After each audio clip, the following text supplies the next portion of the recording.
Rádio Rio de Janeiro, a emissora da fraternidade, passa a apresentar Luz na Penumbra, programa que leva ao seu coração a mensagem da doutrina espírita.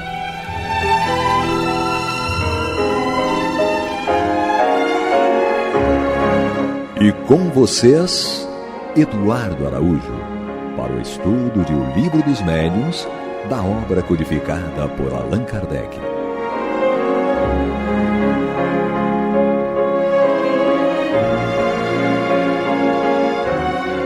Amigos ouvintes da Rádio Rio de Janeiro, que o Senhor Jesus nos conduza. De volta mais uma vez, né? O trio Parada Dura aqui, Miranda, Cláudia e Lili. Vamos lá, meninas, muita paz para mais um programa, O Livro dos Médiuns, Luz da Penumbra, não é? Ainda com a ausência do Paulo Renato e do Eduardo Araújo. Vai lá, meninas. Estamos aqui mais uma vez, dando continuidade a esse capítulo, e que tudo seja de acordo com o que a espiritualidade quer dizer para cada um de nós. Estudando o Livro dos Médiuns, né, nessa segunda parte, no item 155, trazendo para todos nós mais conhecimento, mais força, mais empreendimento nas decisões e responsabilidades no que diz respeito à mediunidade. É isso aí. Então nós vamos continuar estudando o Livro dos Médiuns na segunda parte, capítulo 13, que continua falando da psicografia, hoje no item 151. Eli, quer fazer a leitura? Sim, um prazer. 155. E 151. 155, vamos lá. Ainda por outros sinais inequívocos se manifesta a miúde a inteligência que atua. Chegando ao fim da página, o lápis faz espontaneamente um movimento para virar o papel. Se ele quer se reportar a uma passagem já escrita na mesma página ou noutra, procura com a ponta do lápis, como qualquer pessoa faria com a ponta do dedo, e sublinha. Se, enfim, o espírito quer dirigir-se a alguém, a extremidade da haste de madeira se dirige para esse alguém. Por abreviar, exprimem-se frequentemente as palavras sim e não, pelos sinais de afirmação e negação que fazemos com a cabeça. Se o espírito quer exprimir cólera ou impaciência, bate repetidas pancadas com a ponta do lápis e não raro a quebra. Interessante. Então, fica evidente uma inteligência atuando no lápis, através o tempo todo, da cista, né? Não é? Não tem como não chegar a essa conclusão. Porque é o trabalho aí, olha que ele vai passando item por item para mostrar como que é essa força, né? Essa inteligência, trazendo o resultado que para cada um cabe aí poder compreender. Essa metodologia dos espíritos, Eli, você que é educadora, não é? Não, eu já fico aqui, enquanto eu estou lendo, eu já fico imaginando Kardec, educador, pedagogo, não é? E todo um assistente espiritual versado também em educação. Porque eu fico imaginando que ali por trás de Allan Kardec deveriam estar todos aqueles que foram seus professores, seus mestres, desde o Pestalozzi. Sim. Devia ter uma equipe expert em educação para que ele, enquanto educador, fosse observando par e passo. Olha, pode ser um PhD, mas se é PhD e traz o sacerdócio da educação, com o mesmo entusiasmo que lida com os outros colegas PhD em educação, o mestre em educação vai lidar com aquele que está chegando para a alfabetização. É como o joalheiro que tá lá no lapidário e que pega, já tem aqueles diamantes belíssimos lapidados, mas quando chega alguém com uma peça nova, um diamante bruto, ele bate o olho e ele já vê o diamante burilando ali. Como vai ficar? No pós-lapidário, né? É verdade. Aqui ele estava observando isso. Porque ele diz assim, ainda por outros sinais inequívocos se manifesta a miúde a inteligência que atua. Então você vê que a paciência de dar cada passo para chamar a atenção, para despertar o interesse e para movimentar o objeto de estudo. É verdade. Ele parte aqui do concreto, né? De algo palpável, visível, para chegar à abstração. Essa inteligência, né? Que atua aqui, esses professores espirituais, eles ali perceberam, né? A real necessidade dos alunos da época, né? No seu entendimento. Então, eles fizeram a coisa de forma concreta, palpável, vista, para que realmente o entendimento né? Para que o entendimento acontecesse sem dúvidas. É isso aí. Né? De forma que se enraizasse realmente com a palavra agora não está me vindo. Aquele conhecimento fosse realmente consolidado, isso, Miranda, obrigada. E que não levasse margens à dúvida. Isso mesmo. Não é? Então, quando a gente aprende ali no fazendo, realizando, né? No aparentemente insignificante. Isso, exatamente. Você nunca mais esquece ou vai errar, é muito difícil, né? Você, quando está numa aula de arte, né? Você começa lá do rabisco, depois nos traços, né? Até você colocar para fora a sua inspiração. É verdade. E aqui, essa inteligência maior aqui que está por trás desse trabalho de Kardec, como eu falei no outro programa, é de uma profundidade, de uma magnitude, e dedicação desses espíritos a Jesus, a fidelidade deles a Jesus. Você imagina, quando você vai organizar uma aula, você fica ali naquele planejamento, você se debruça, né? Primeiro você observa a sua turma, né? Quais são as reais necessidades, as características que você vai, então, ali atuar no seu planejamento de acordo, né, com aquele grupo que está ali te aguardando. Então, olha só o planejamento da espiritualidade, né, de Jesus, de todos, para que essa obra chegasse nas nossas mãos. Então, foi no momento certo, na maturidade, na necessidade. Foi tudo muito bem estruturado, organizado. Eu não sei qual é o livro, mas eu li que nós nos inscrevemos para estarmos aqui, nesse momento, para poder ajudar ao mestre, né? Desenvolver a nossa parte. Exato, com relação a isso. E aí eu fiquei pensando, né, nessa inscrição que nós realizamos, que nós colocamos lá o nosso nomezinho e nos foi concedido essa oportunidade, né, que com certeza hoje, agora, mas com certeza tivemos lá mais um pouco mais perto disso tudo aqui, e hoje já não temos mais dúvida do que, né, dessa inteligência que existe, principalmente nós que somos médios, nós sentimos essa inteligência, porque o que vem em nossa mente, o que vem a energia que vem em nossos braços quando nós escrevemos, e de acordo, e a gente tem visto, né, aquele que para fazer a pesquisa interior, ele sente já uma comunicação muito mais forte, ele sente uma luz mais efetiva, a gente consegue visualizar isso tudo de uma forma muito, até a gente fica até pensando se é realmente isso tudo, mas quando a gente vai estudando, e esse trechinho aqui, né, que nos traz aqui a certeza, né, da pedagogia, e o nosso irmão maior, ele foi um grande pedagogo para nós, né? Sim.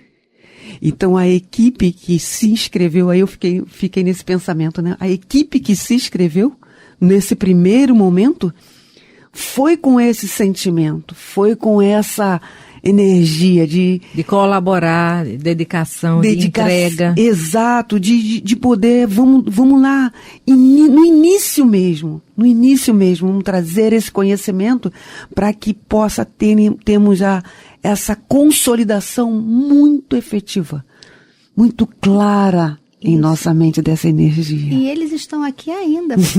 Sim, o trabalho do Cristo trabalho não continua, para. e a oportunidade inscrição é infinita. Isso, eles estão aqui conosco neste momento, nos incluindo na melhor fala. Sim, porque né, olha, já estudei esse capítulo em vários lugares.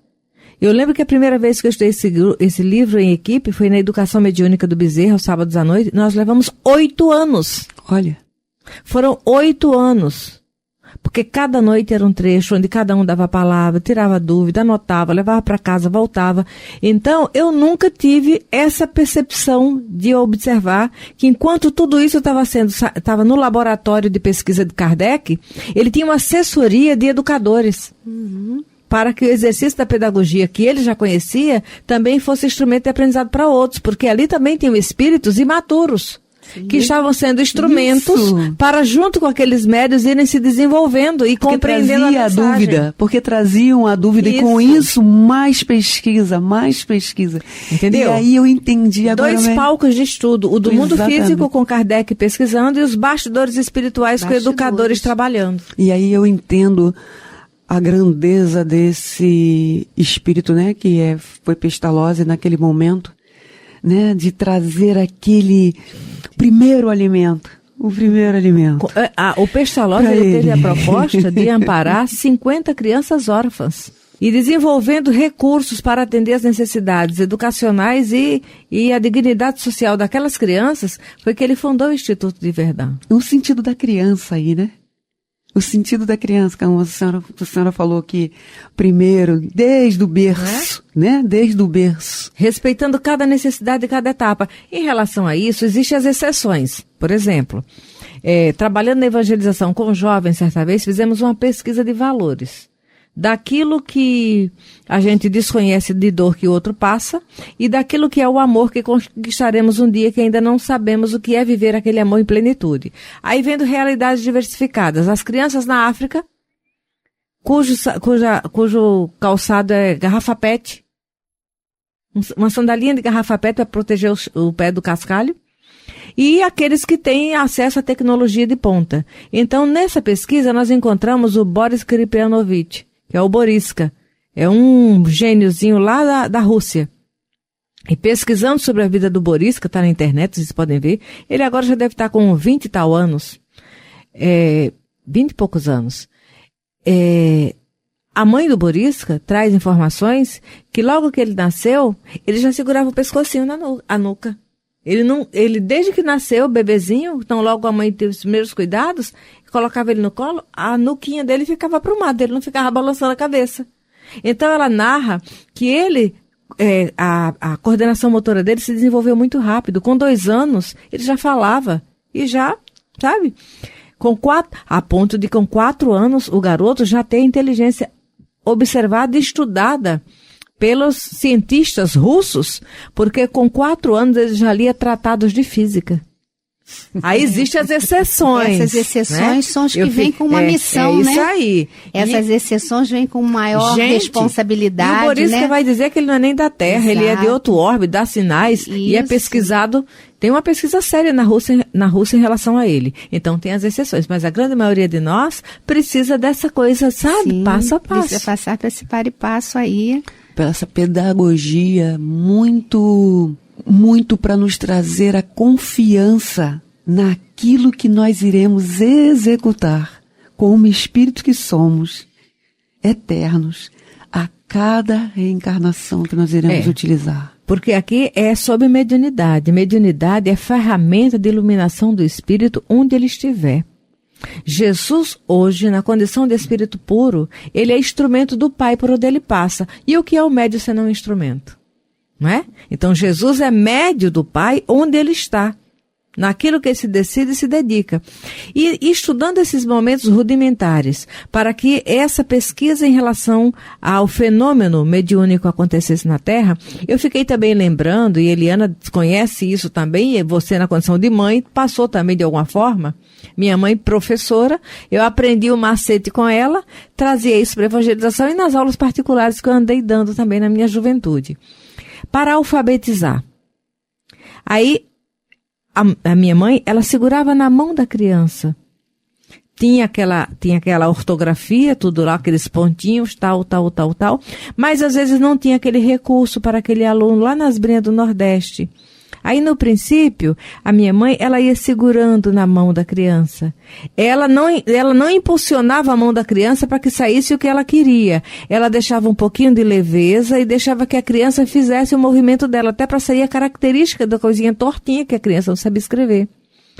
E eu lembrei que eu trouxe isso para a evangelização, porque quando chegava no Dia das Mães, Natal, com crianças muito pequenas que não tinham alfabetização, eu queria que a mensagem, eles diziam que queria escrever para a mãe. Então, o texto era deles. Eu gosto de você, eu te amo, o que fosse.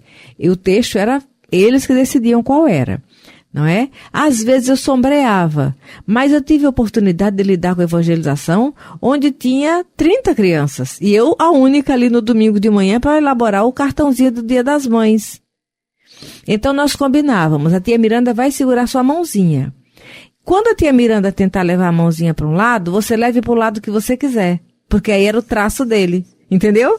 Aí eu segurava a mãozinha para escrever a mensagem para a mamãe. Mamãe, eu te amo. Eu ia dando a coordenação de um M, mas eu deixava a minha mão bem flexível, porque a criança não sabia o que era um M, ele podia ir para o outro lado, então ficava um M tortinho, mas ficava mais parecido com um M, porque ele não saberia fazer M nenhum.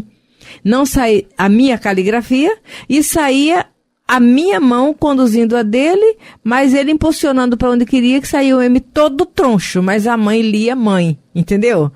Eu fiquei refletindo isso, porque você não podia, se fosse eu segurando na mão da criança, ia sair a minha caligrafia, não é? Ou se eu simplesmente fosse lá escrever, se não ia ser uma mensagem da criança. Ah, ele dizia, minha mãe, eu te amo, e às vezes colocava detalhes que gostava da mãe. Mas estava escrito por mim, não tinha o magnetismo da criança. E eu trouxe da minha mãe alfabetizando sem condições de caligrafia para algumas criancinhas, eu trouxe esse aprendizado com ela. Ela segurava a mãozinha da criança, mas não impunha o pulso dela. Ela só coordenava. E a criança, às vezes, a mão pesadinha, não sabia seguir o que ela queria, aí ia pro outro lado. Ela, tudo bem. A tia, eu vou segurar sua mãozinha, mas você vai levar a minha mão quando você quiser, viu? Então saía mais tinta da criança do que da minha mãe. Eu estava imaginando esse recurso. É a característica de cada espírito. Então, a espiritualidade nos conduz também dessa forma, da mesma maneira. O detalhe é nos tornarmos maleáveis exatamente, à condução dos bons espíritos. Porque a escolha é nossa, né? A vontade é nossa, né? Então, nós somos conduzidos por ele. E essa escolha aí da... E era o que acontecia aqui. Exatamente. Aqui o médio estava maleável à condução do espírito comunicante. É isso. Por isso que fazia dois toques, um toque. Era desse jeito, para trazer... Nas pancadas era assim, não é? E aqui ele vai dizendo, olha, chegando ao fim da página, o lápis faz espontaneamente um movimento para virar o papel. Quer dizer, que movimento é esse? Ele sai de cima do papel, que é para dar a ideia de que tem que virar a página. É uma pesquisa, não é? Nós temos que nos tornar... É um laboratório. Por isso que Kardec não é qualquer um. E nós temos que nos tornar dóceis a essa condução. A essa maleabilidade. Essa condução que eles nos fazem, não tirando a nossa característica, não tirando a nossa participação. Mas se a gente deixar se conduzir, o resultado é realmente... Interessante, Cláudia, porque a nossa participação não é só no momento exclusivo da comunicação. A nossa participação é quando, fora daquele momento, nos preparamos para ele. Você tocou no ponto que eu ia falar. Essa preocupação, né? De se preparar para sermos instrumentos. Que eu chamo de responsabilidade. É isso aí. Tem um livro, que eu chamo de responsabilidade com este trabalho, né? Que é muito sério. E mais uma vez eu reforço, estudar é muito importante, porque olha só a amplitude que nós temos nesses poucos minutos, né? O leque que se abre de raciocínio. Então, o médium aí, ele vai adquirindo Ele vai perdendo o medo, né, Cláudia? Vai se perdendo a desinibindo. insegurança, vai se desinibindo, vai entendendo o mecanismo, né? Se coloca mais à disposição. À disposição, exatamente. Se coloca mais à disposição. À disposição. Aquela confiança, a gente passa a ter confiança. Sim. Né? A gente se coloca à disposição. E esse detalhe que foi, né, narrado, de colocar a mãozinha na mão da criança, eu fico imaginando a mãozinha da criança. Gente, o é que muito eles bom. fazem conosco. É muito Para uma comunicação, para um trabalho mediúnico, como que eles vão, né, nos colocando, nos moldando, e tanto que a gente começa a sentir até mesmo as energias, a influência deles. a influência, né? É a influência deles. E você fazendo um feedback agora, você vai lembrar do teu início no trabalho mediúnico. Sim, e você agora. É isso aí. É essa analogia que ela trouxe aqui. É isso aí. Né? Ele agora, em algumas situações, ele já não pega tanto, ele já me deixa mais, só apenas fica assim em cima, já não coloca... Você sente que tem uma influência na sua mão, mas não é impositiva. Exato. E você, de certa forma, agora você conduz. O raciocínio é mais claro. Exatamente. Porque no início vem uma palavra, aí, meu Deus, o que é isso? Aí, isso é coisa da minha cabeça. Por isso que muita gente duvida. Sim. Porque a ideia vem fragmentada. Isso. É isso aí. Essa dúvida, ela né? Ela é dissipada. Ela é diluída, ela isso é aí. diluída. Exatamente. É magnífico, né? E aqui nós estamos, nesse laboratório. Porque, como a senhora falou, cada vez que a gente vai lendo, vão nos dando a condição de absorvermos de forma mais abrangente. Isso. E de compreender de como vamos poder executar situações de forma mais Por isso que eu falei, a metodologia é a mesma para todas as manifestações da vida. Respeitando a necessidade e a ordem daquela realidade. É por aí. E todos somos capazes. Sim. Cada um no seu tempo, absorve, compreende e depois executa. Isso aí. Mas não vai dar tempo para ler um outro trecho, por quê? Porque é um assunto que a gente vai poder conversar, não é? E já estamos a 3 minutos do final do programa. Alguém gostaria de colocar mais alguma coisa ali? Eu fazendo todas essas reflexões, quando comecei a minha trajetória na mediunidade, eu tinha muitas dúvidas, muitos medos, e aquilo me colocava numa bolha e que não deixava o trabalho fluir, por conta desse desconhecer. E agora você vê, né, com essa certeza de que por trás de nós tem toda uma assessoria, toda uma mentoria, né, todo um segurar na mão, como Miranda falou, do lapisinho na mão, você aí deixa a mente, né, mais confiante, o trabalho flui, porque você adquire confiança. E eu lembro perfeitamente dos meus medos, das minhas dúvidas, e que faziam até com que eu não quisesse participar por achar aquela célebre frase daquela nossa amiga lá da Shirley do Rosário, né, que dizia que eu sou uma fraude. Eu também achava que eu era uma fraude, porque eu não tinha essa confiança.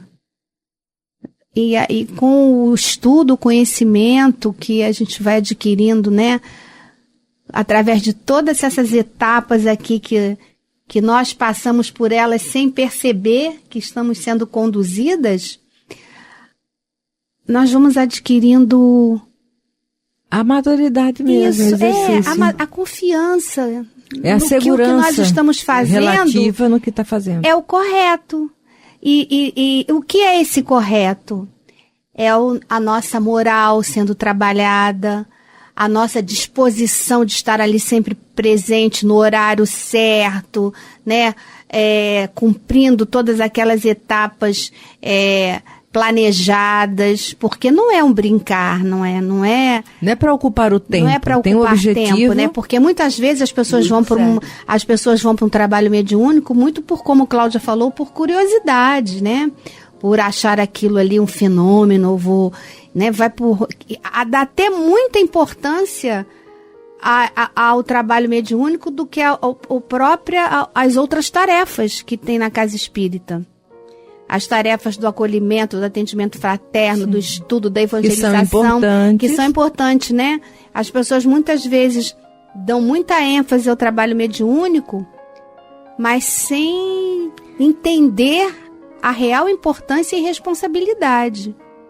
Então, eu mais uma vez afirmo... Ou então, né, só querem ir para o trabalho mediúnico, esquecendo que o outro é parte do mediúnico, porque lá tem um acolhimento. Exatamente. E aqui, últimas palavras, que Jesus nos conduza. Obrigada, Senhor. Obrigada, Senhor. Você está ouvindo o programa Luz na Penumbra.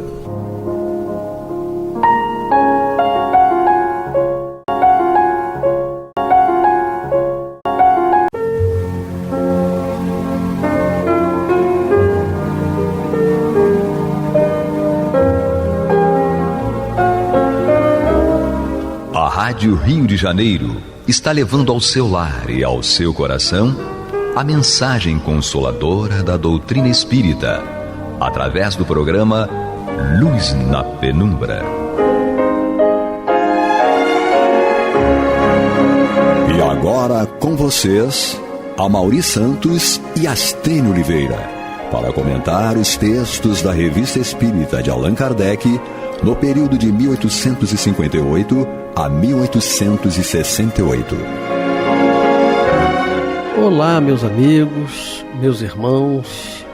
Estamos aqui mais uma vez para estudarmos e analisarmos a Revista Espírita de 1858, a Revista Espírita de 1868.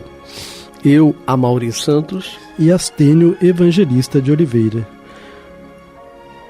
Gostaríamos também de frisar que estamos juntos com o Clube da Fraternidade, que consta no número 3386-1422, 3386-1422. Astênio, aonde nós paramos? Nós paramos na Revista Espírita de dezembro de 1858. O último tema que nós vimos no nosso programa anterior foi sobre a viúva de Malabar, né, que teve que queimar o próprio corpo, né, junto com o do marido, né? O marido tinha morrido, né? E aí o Kardec fez lá uma série de perguntas a ela, enfim, ela deu os devidos esclarecimentos. Hoje, na mesma Revista Espírita de dezembro de 1858, nós temos uma outra história intitulada A Bela Cordoeira. Isso aqui é um espírito, essa Bela Cordoeira, é um espírito assim, em condições bem diferenciadas comparando com a nossa viúva de Malabar, né, que a gente viu desencarnada há 100 anos e ainda estava confusa, né, e daí por diante. A Bela Cordoeira tem uma história bem diferente. Bom, Cordoeira é a mulher, né, essa Bela Cordoeira, porque fazia corda ou vendia corda. Era de uma família rica que fabricava, era uma família de industriais, né, que fabricava corda. Daí ser chamada de Cordoeira. Bom, e aí vem aqui o Kardec diz que é uma notícia. Então, se é notícia, porque ele leu em algum lugar. Então, fala assim, Luiz Charlie, chamada Labé, cognominada a Bela Cordoeira, nasceu em Lyon durante o reinado de Francisco I. Era de uma beleza perfeita e recebeu uma educação muito cuidadosa. Então, a gente, pela descrição da Bela Cordoeira aqui, parece aquela que nós vimos num programa nosso anterior, em que o espírito estava descrevendo, falando sobre o papel da mulher, né? Essa Bela Cordoeira aqui parece bem a mulher descrita por ele lá. Ela empresária, né? Empresária da Cordoeira. Tô falando em termos de beleza, né? Sim. Então ele fala assim, era de uma beleza perfeita e recebeu uma educação muito cuidadosa.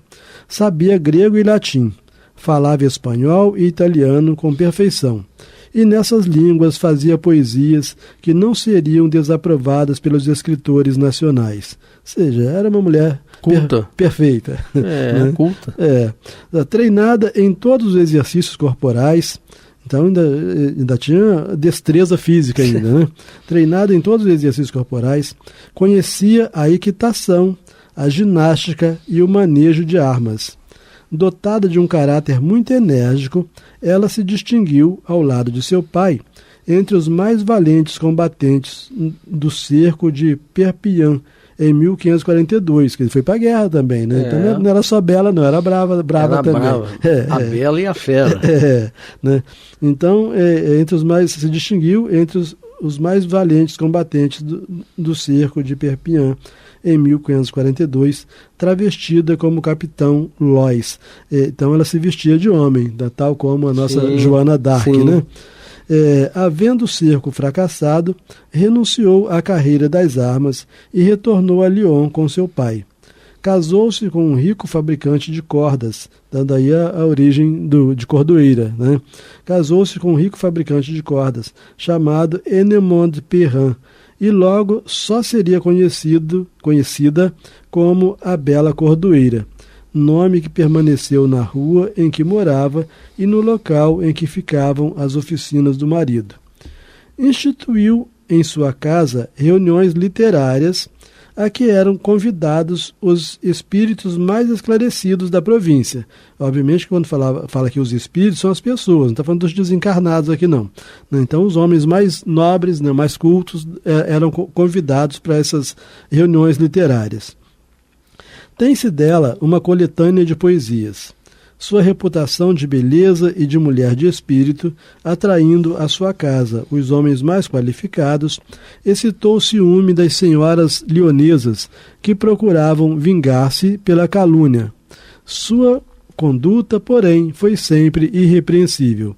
Então, como os homens, os melhores, né, queriam ir para a casa dela, em razão dos dotes e da beleza, da inteligência, né, as mulheres ficavam enciumadas e aí começavam a inveja, a famosa inveja que o ser humano tem. Isso, aí começava a caluniá-la. Mas ela tinha uma conduta tão irrepreensível que a calúnia não colava, né?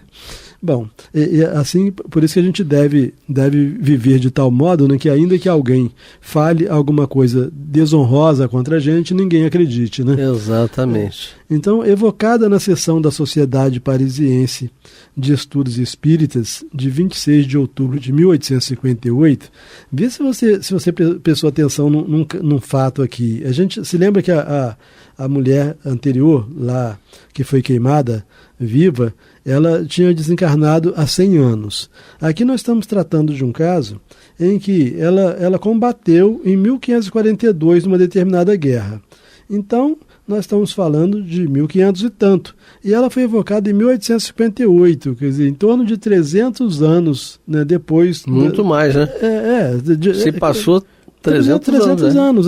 Então, evocada na sociedade. Então, não tinha reencarnado ainda, 300 anos depois, né? Em princípio, não tinha reencarnado. Não que houvesse impedimento absoluto. Ela pode ter tido uma outra existência entre uma existência aqui e outra, e na hora de ser evocada, foi evocada como a Bela Cordoeira, e lá vem ela como a Bela Cordoeira, mesmo tendo havido outra existência. Mas não parece ter sido o caso dela, não. Ela estava desencarnada ainda.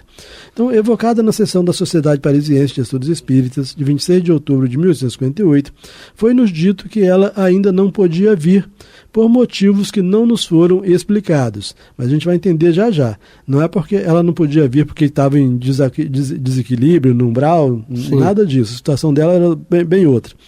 No dia 9 de novembro, atendeu ao nosso apelo, e eis a descrição que dela fez o Sr. Adrien, nosso médium vidente. Então, mais uma vez, o Adrien, aquele mesmo lá das outras reuniões, né, ele estava descrevendo a Bela Cordoeira.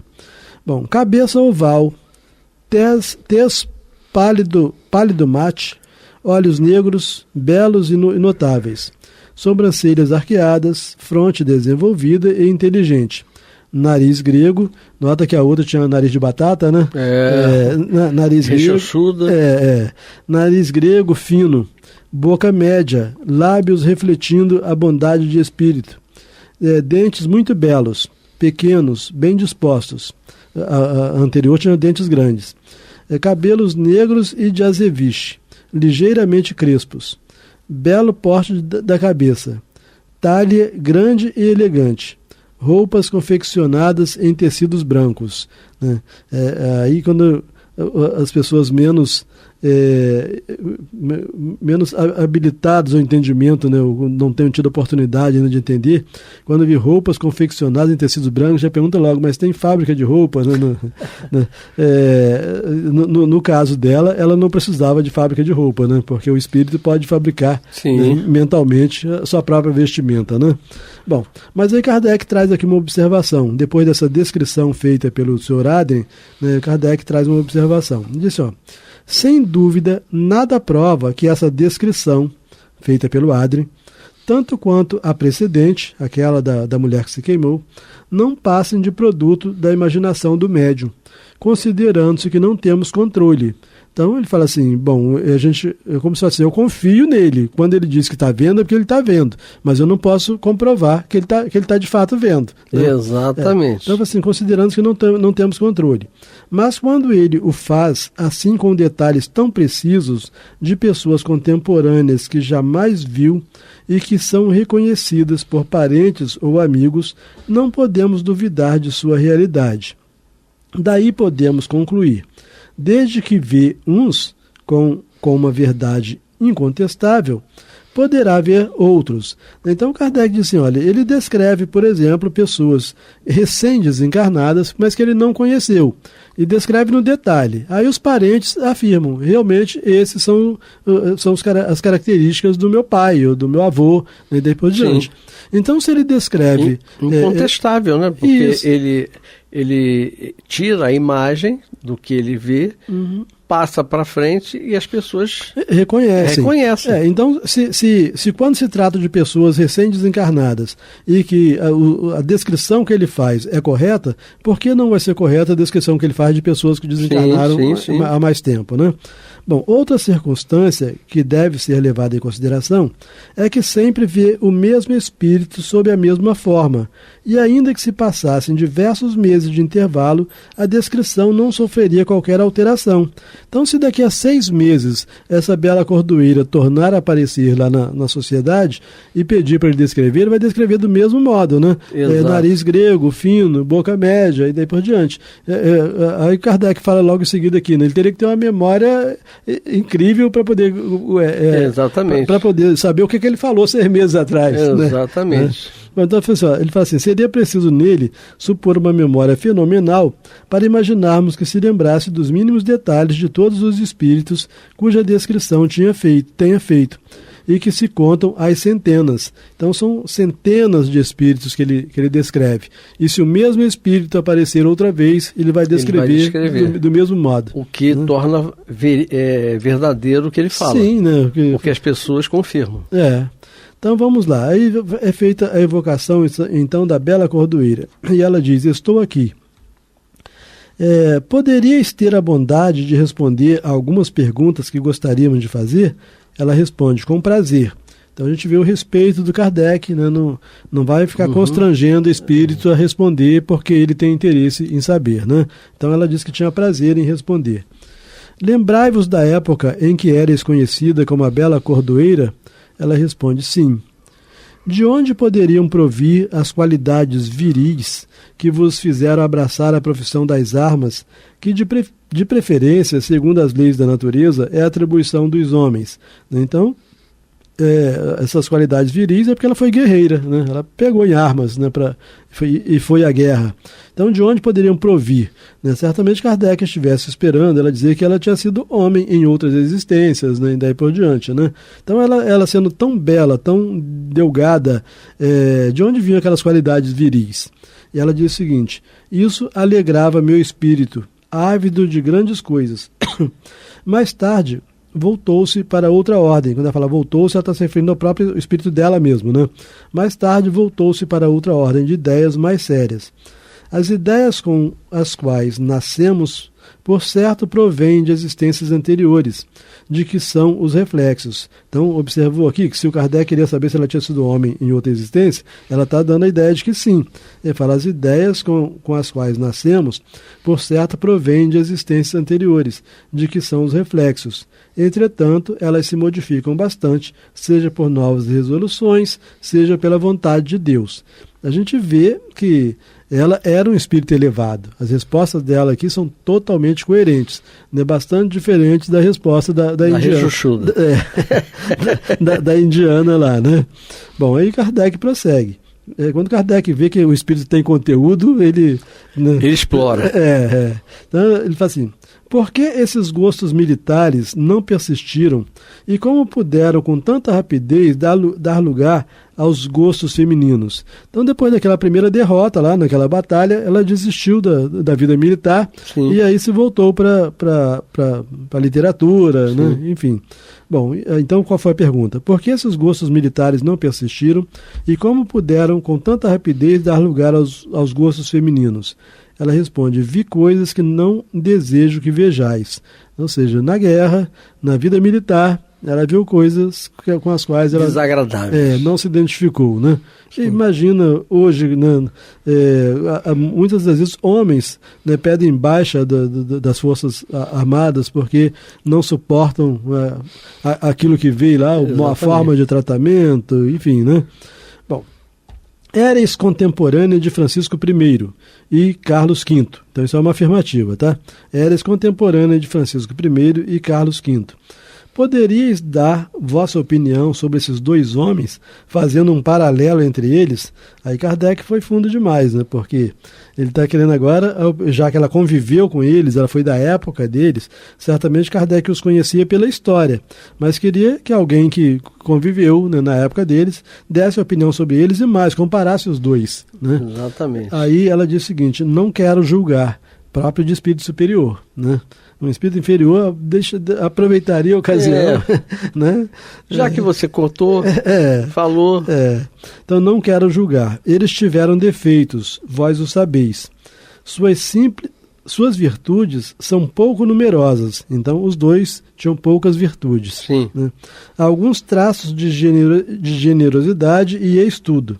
Deixai esse assunto de lado. Seus corações poderiam sangrar ainda.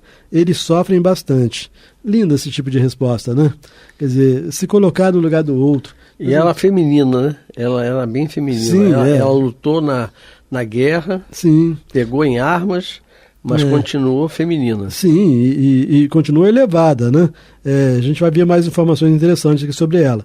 Mas o que eu achei interessante aqui, ela pediu a Kardec para deixar esse assunto de lado, porque se ela fosse falar a respeito deles, eles tinham mais defeitos do que virtudes. Então ela ia acabar tendo que falar sobre os defeitos. E ninguém quer ouvir, né, informação sobre defeitos, né? Então ela disse que o coração deles podia sangrar ainda se ela comentasse sobre os atos deles, né? Bom, aí Kardec fala assim, qual era a fonte dessa alta inteligência que vos tornou apta a receber educação tão superior à das mulheres do vosso tempo? Então ela se destacava, né, entre as mulheres do tempo dela pela inteligência.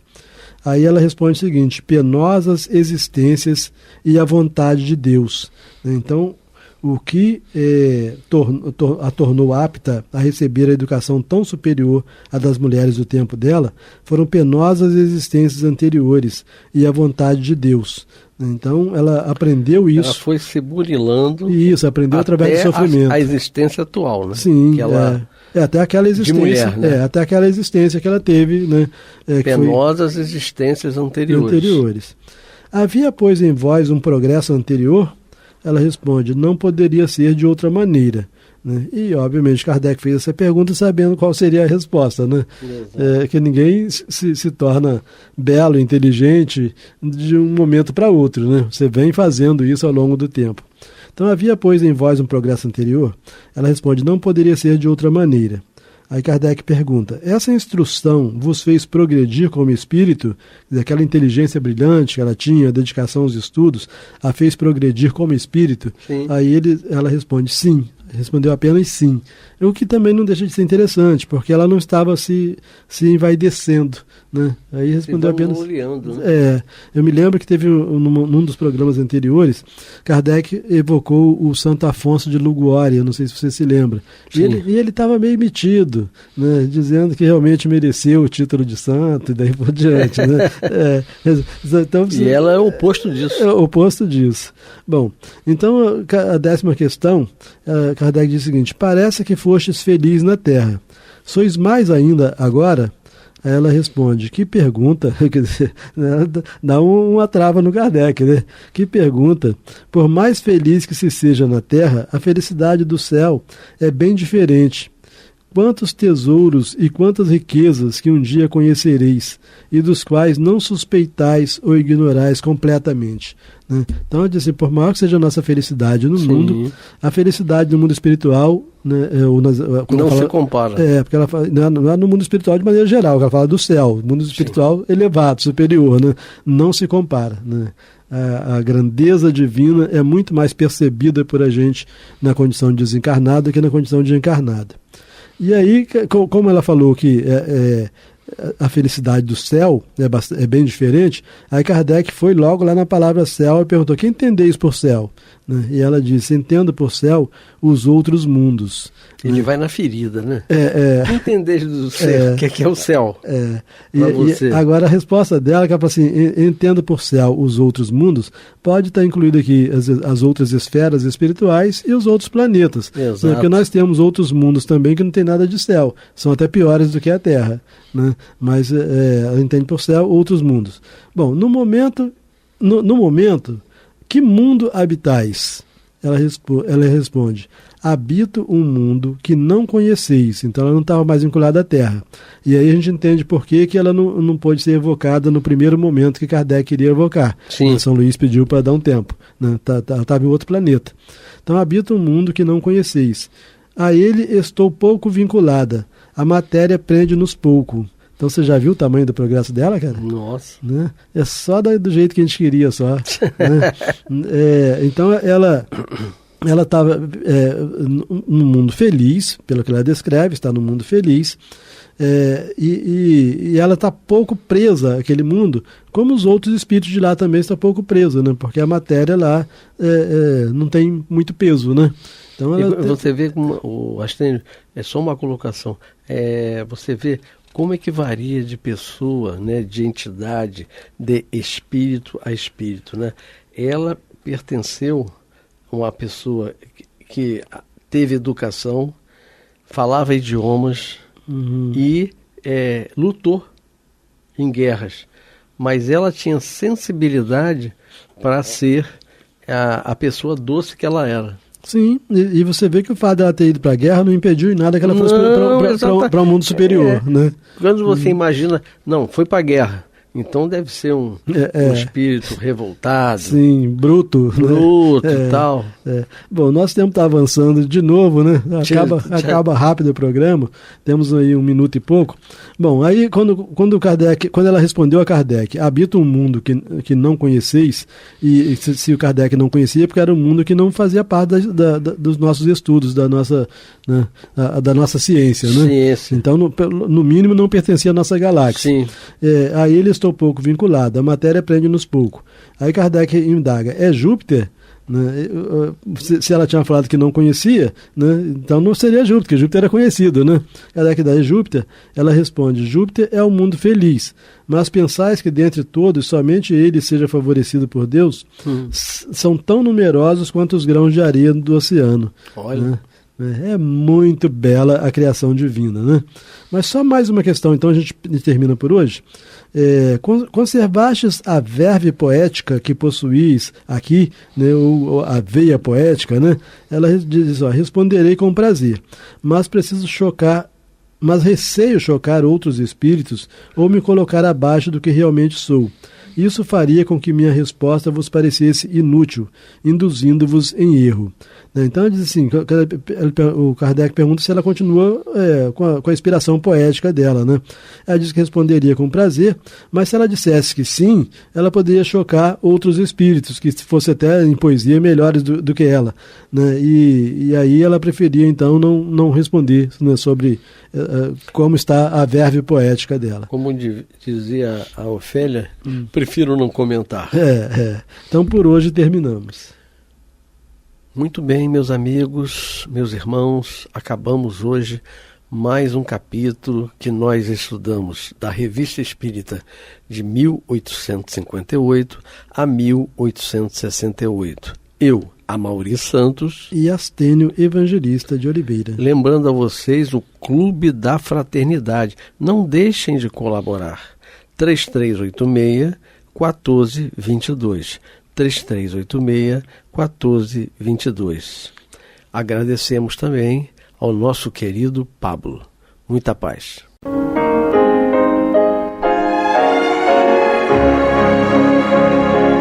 E vamos ouvir agora a prece de encerramento de nosso programa, na voz de Geraldo de Aquino. Jesus, dá-nos coragem para a luta, piedade para os insultos e misericórdia para as injustiças e ingratidões. Limpa nossa alma de inveja e ambições mesquinhas, de ódio e de vingança o nosso caminho. E que dentro em pouco, ao recolher-nos de novo ao calor do nosso leito, para que o sono nos dê a paz e o esquecimento das tristezas humanas, possamos sentir, Senhor, no mais íntimo de nosso ser, a doçura indefinível do Teu amor e a grandeza incomparável da Tua divina presença. Que assim seja.